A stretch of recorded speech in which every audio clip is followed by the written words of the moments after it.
Okay, I just pray I'm able to do this quickly. Okay, so we realize that we have a lot of students sit in a class for a lecture, but at the end of the day, it's only a few people who pass these exams. And do we ask ourselves why that is so? I believe you may know the answer. The few people who pass and pass well are the few people who make time to study the word of God for themselves.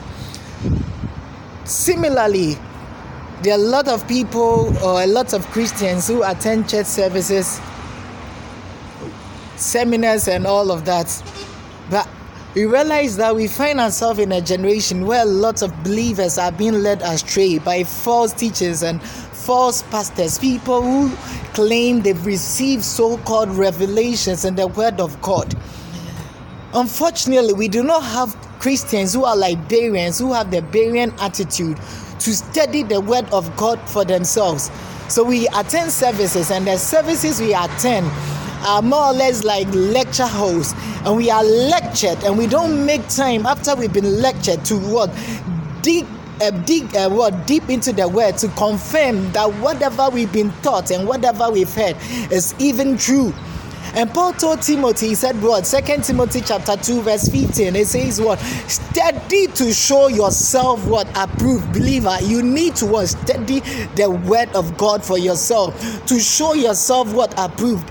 A Christian who needs not to be ashamed, who is able to rightly divide the word of truth without saying my pastor said, but a believer who is able to say just like Jesus said, that it is written in the word of God. How many times have you been able to counter things with the word of God, saying it is written instead of saying my pastor said?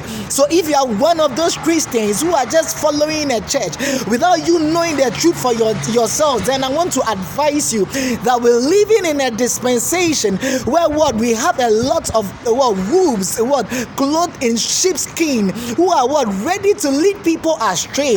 So if you really value your life and you even value your soul, then I want to encourage you, I want to entreat you that study the word of God for yourself. Get yourself a good Bible. You can even get a Bible online. There are lots of good Bible apps that will even help you to study the word of God for yourself. It is very, very important, believer. Learn the word of God for yourself. It is enough. My pastor said, it's enough of that. Oh, Jesus.